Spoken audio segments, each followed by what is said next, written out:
Hello, folks. Welcome back to the Redeemed Marriage Podcast. This is Rusty and Heather Bryant. We are right in the middle of summer, and so back by popular demand is our Summer Shorts series. Summer short. I really think that's why people wanted us to do the Summer Shorts again, is because they wanted to hear you do this. Yes, they did. So, so we're gonna, for the next few weeks, we're just, what we have realized over the course of 200 episodes is that in the summer, it fluctuates quite a bit on the number of people that listen to our podcast. People are out of rhythm. They're not necessarily driving to work every day at the same time and listening and things like that. However, last week, the day that our podcast came out, it was the most downloads in one day we had ever gotten. So ever? Like even over the boys? Yeah, episode? Not necessarily for that episode. It was just that one day. So okay, gotcha. I think what might have happened is that people listened to last week's episode, and then maybe because it's summer, they caught up. Yeah. So there were some people catching up, and so you did a good job. That may be why last week. Good job. Good job. Anyway, all of that to say, we were trying to just think of, hey, how can we make the best use of our time, the best use of your time, and that's why we decided to come back with our Summer Shorts questions. So if you have we're not making it quite as big of a deal as we did last year with the whole double date drawing and contest. So we're just opening it up for you guys to ask any questions that you want to ask. And so you can send us an email. You can go to our contact form on our website, theredeemedmarriage.com, and you can just ask us a question from there or just on social media. We just put it out the other day and just said, hey, if you want to ask us a question, feel free to do that. And we said, hey, if we choose yours, we'll send you some cool Redeemed Marriage merch if you want it. Yeah. So we're going to jump right in today, and we're going to answer a great question that came in. We don't know where this. I mean, we do know who's. We're not going to tell. We're not going to tell who sent it, but we don't know where they're from or anything really about them. So, and happy Father's Day, by the way. Thank Today you. is Father's Day. If you're it'll listening, be yesterday when they're that's listening what I was today. Just fixing to say, when they're listening today, it'll be yesterday. Well, I'm just kind of in a bad mood already because you don't have on your new hat that I gave you. Well, maybe I will wear it for the next episode. Okay. It says, Hello, folks. It's so cute. It says hello, folks on it. I was pretty proud of that purchase. And a good friend at church recommended it. I was like, oh, that's brilliant. So maybe next week. Okay. All right. So our summer short question this week, we chose this one. What is a way for a rebuilding couple to initiate the start of even seeing if intimacy can come back? That's a good one. I think that when there's been any sort of trauma, any sort of betrayal, doesn't necessarily have to be infidelity like ours, but just, hurt and pain. And I think that when trust is broken, that also along with that, intimacy is broken. And the physical intimacy is really hard to get back. And so this listener is basically asking, how do we take those steps? How do we start? Yep. And we don't even know this listener's story. Nope. Like it could be infidelity or it could just be broken trust in general. And I've actually been thinking about this question a lot lately because in one of my one-on-one mentoring calls over the last several weeks, I talked with somebody specifically about this, and we've been journeying a long time with another couple that this is still hard for them. So, there's just a lot of it. Anytime we start talking about something, it comes up that I feel the need to say that there's lots of people who deal with this, so people don't feel alone. Oh, yeah. I just don't want anybody to listen to us and think, well, gosh, they say we should do this, this, this, and this, and it should be easy. Like we should be past this, or we should be over this, or we should know what to do in this situation. When in reality, it's okay that you don't. And your story is not going to line up with somebody else's story perfectly. Well, I think that this question also can just apply to most marriages, because we know that even marriages that don't have trauma and pain and things, betrayal in their past, a lot of them still struggle in the area of physical intimacy. And because of that, I think that there's probably people that are like, okay, well, how can we just restart this? Like, this needs to be a better area of our marriage. Or how can we just look at it through a healthy lens? Like we want this area of our marriage to be healthy. And how do we go about doing that? Whether it's from the beginning, you know, I heard recently a newlywed couple that listens to us, and that's so fun. So it's like, you know, not just these people who have been trudging through marriage for years and years and years and years. This is for newlyweds. It's for people who maybe have just been married a little while, or maybe you're engaged, or have lots of hurt and lots of real life in their marriage. Yep. So one of the things that I was going to say is we do a whole session on this at our retreat. Yeah. So sign up for a retreat, maybe. But it's a lot longer than this summer's short answer. Yeah, for sure. But I wanted to just start off with this encouragement, because this is one of the quotes that we always say at our retreat. And I had grabbed some of our notes because I knew this is a big topic that we talked about. And so I hope this encourages people, because this quote is that 80% of couples who experience infidelity, so this is specific to infidelity, and then commit to healing together, report higher levels of marital satisfaction after 5 years. So like that feels like a long time, but for people that have gone through infidelity, and then to be able to say after 5 years, our marriage is better than it was before. Even before. That's a huge statistic that 80% of people say that. So I say that as an encouragement, because people need to know that your marriage can be better. And I think a big part of that is the physical intimacy, because it is a barometer of health in a marriage, and so it's important. The other thing that I think is really, really key, this other quote, is that be aware of this. Physical intimacy is the last area to heal after betrayal. Emotional intimacy and trust must come first. And so I don't want people to get discouraged in thinking, oh, why is this not coming back? Why is it still hard? It's something that's going to take time, and it's going to take a lot of effort.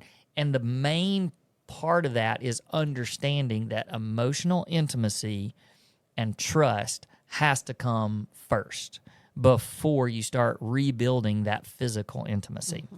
So can you think of the things, or think of anything that we did that we could just share from our journey of how we were able to kind of jumpstart that? Because I think the question, it was specific to what is something that we can do to start that. So, Right. Well, I was thinking back through our journey, and thinking back to people that I've talked to over the years. And one of the things that sticks out in my mind to be true, and it was true for us, is that when we begin to be openly honest and just real vulnerable with each other, our intimacy increased. Almost to the point where you were like, whoa. I'm not ready for this to happen yet. Like, this is great that our vulnerability is bringing us to this point. But we're not quite ready for that. I think the reason for that is because I said, like we said, emotional healing and trust has to come first. And what was happening is we were connecting, Right. and we were healing because we were at a level that had never happened before. Where I had to say, no, I'm not ready for this, is because I didn't trust That's you. right. That's right. Well, and that's what I was going to say is that I think that there are people out there that know something is going on, or they know something's wrong with their marriage, or maybe they have a feeling that something's happening. And then when they find out about it and there's this openness and this, hey, this is the truth of what's going on, then there is all of a sudden this connection of, this is what I've been wanting. This is what I've been desiring, is this openness and this us being able to just talk and put everything out on the table. And even though there are parts of this story that you just told me that hurt, like this has been my desire, is for us to be just this close and this open with each other.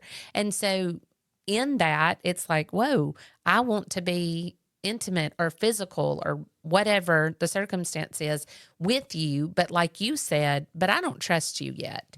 So it's that balance of, I want it to happen because I'm thankful of where we are in this rawness, but yet I don't want to put myself out there and get hurt again so quickly. Yeah. So I think for us, that was a big thing, is just talks, being vulnerable with each other, being open, being raw, being like, what you see is what you get. Like, this is where we are. And I think there's something very attractive about that.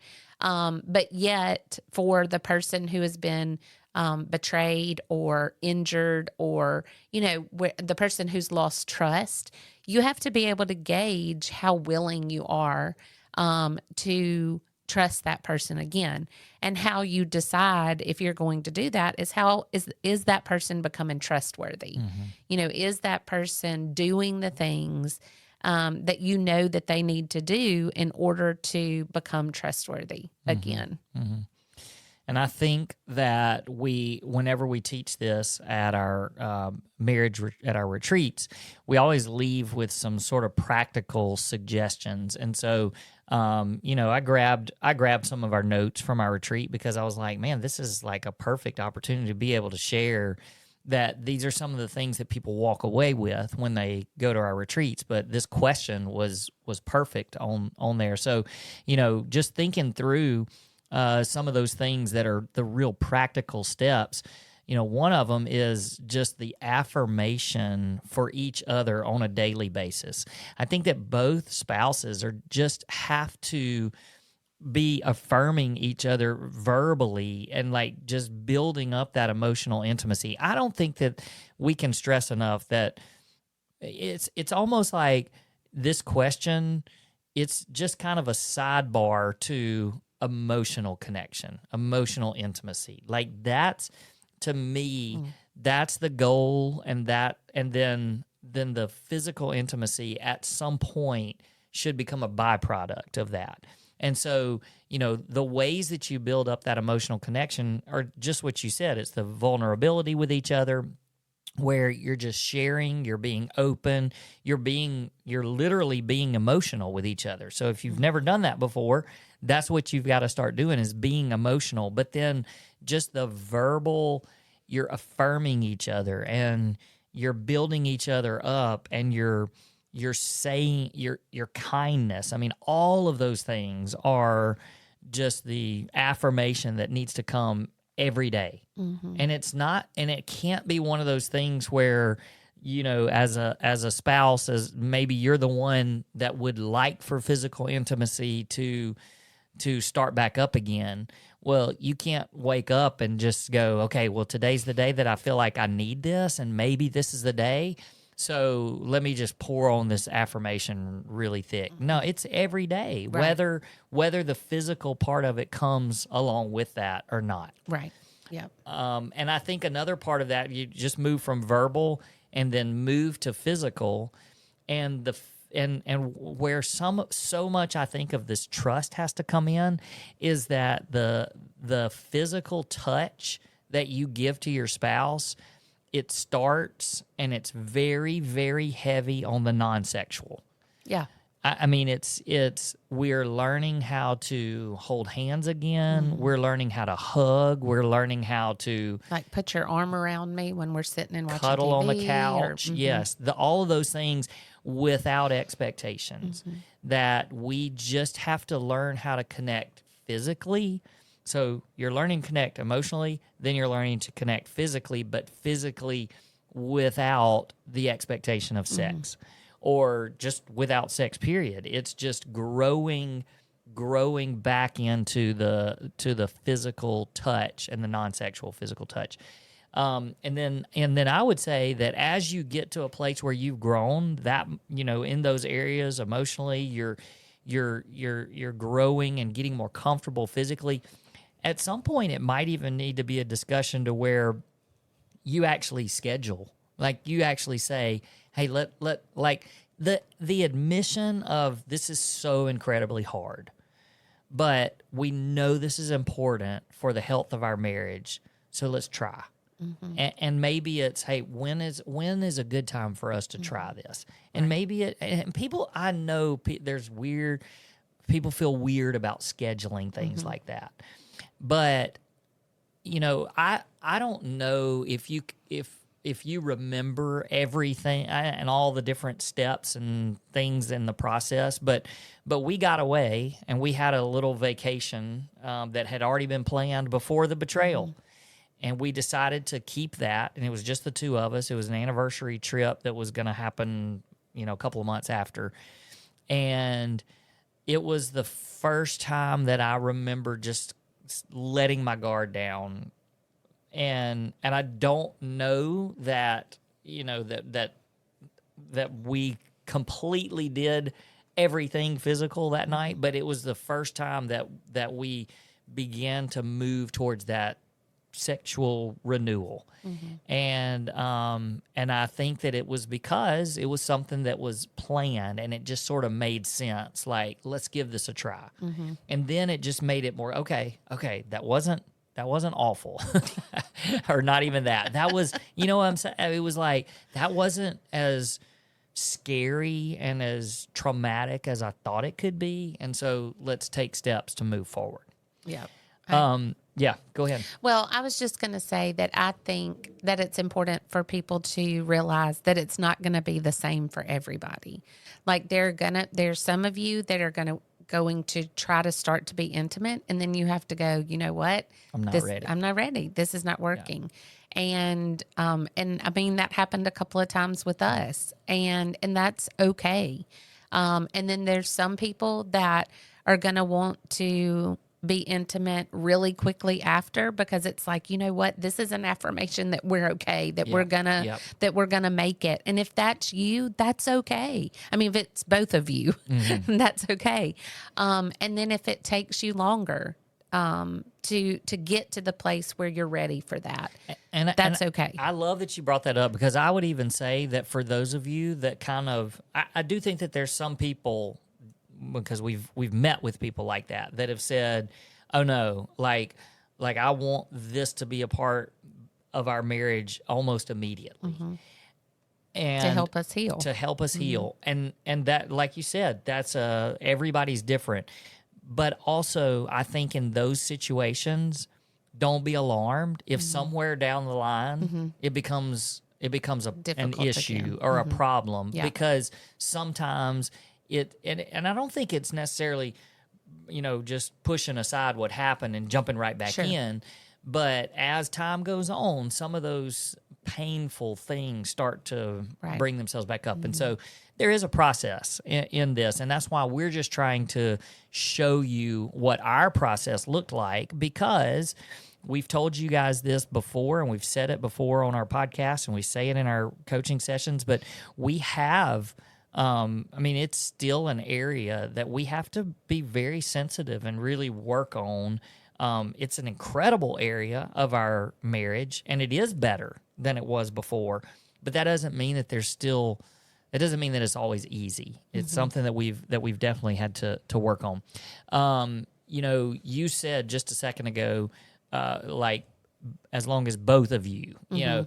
And I think that that's a big part of this, you know, the practical steps is creating this safe space. And this safe space needs to be that it's mutual, that there's no pressure. There's no pressure from either side. There's also a lot of grace. Like when you said, sometimes you get kind of started and it's like, oh, no, I'm not ready. And like that's hard. And that can feel like massive rejection, obviously. But especially for the one that has done the betraying, there has to be so much grace. And it's never pressure. We're on your timetable here. And yes, there can be some encouragement to, you know, let's take a step forward because we need this for our healing but just never under any type of pressure. It's always a mutual understanding, mutual desire, and you move forward that way. And then I would say that the last thing would be you pray about it together a lot. And, you know, it's praying and welcoming God into that area of your of your marriage, because I believe that, I mean, you can read through Scripture, and it's an important part of marriage. And so if physical connection and intimacy is such an important part of marriage designed by God, then He wants it to be restored and He wants it to be healed. So ask Him to heal that. Ask Him to come. And as you pray together, that creates intimacy in itself. It does. You're quiet. No, you did good. You crushed it. I'm done. Yay. It was actually a short. Yeah. Are you saying yay that I'm done? No, yay. You did great. You did great. Okay. Any last words? That's it. All right. We'll see you guys next time. Send in a question if you got it. Till next time. Peace.